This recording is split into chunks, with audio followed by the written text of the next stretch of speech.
my show, you're gonna see a bunch of pointless fire. They're laughing. I'm not playing. I'm dead serious. You think it's a game? This show's gonna be hot, literally. Comedian Kevin Hart takes his next big run at major stardom with a new movie, Let Me Explain, opening in theaters next week. The fuel behind his meteoric rise? Direct connection with fans on social media and YouTube. Ben Fritz of the Wall Street Journal, he recently spoke with Hart. He joins us right now. Ben, thanks for being here. For people who don't know Hart's name, and there are fewer and fewer of those every day, but paint the scope of his work on stage and on the big screen for us. Sure. Kevin Hart is arguably the most popular stand-up comedian in the world right now. He's sold out Staples Center in Los Angeles. He sold out Madison Square Garden in New York. He sold out the O2 Arena in London. And he just has a slew of starring roles in movies coming up.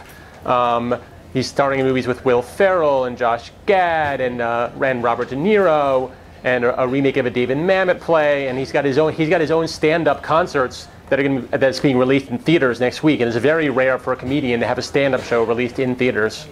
One of the things that's interesting about him is he just presents big, right? He presents big ego, but then he kind of defaults to self-deprecation. How does that work for him?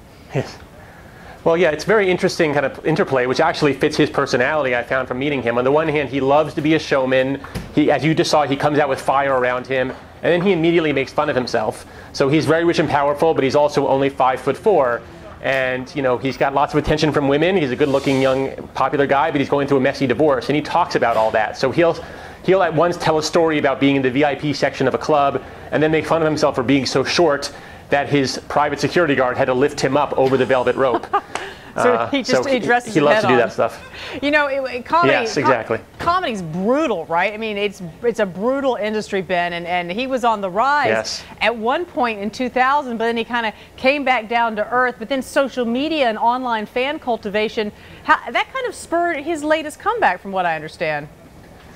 Yeah, that's right. In the early 2000s, Kevin kind of shot out of nowhere. Everybody in Hollywood found him, and he had his own sitcom, and he was in a few movies. And then it all failed, and that happens to a lot of comedians. They come to Hollywood, they fail, and then they're done.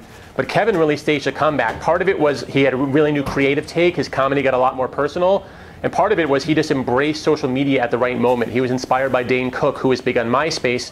Kevin instead has embraced the new social media platforms like YouTube, where he creates a lot of original videos, Twitter and Facebook, which he talks directly to his fans. He has more than 7 million fans on Facebook and more than 7 million followers on Twitter, which is pretty amazing. That is higher than a lot of other celebrities people know. All right, you have profiled him more on that in the arena section tomorrow. Ben Fritz with the Wall Street Journal. Thanks for being with us, Ben.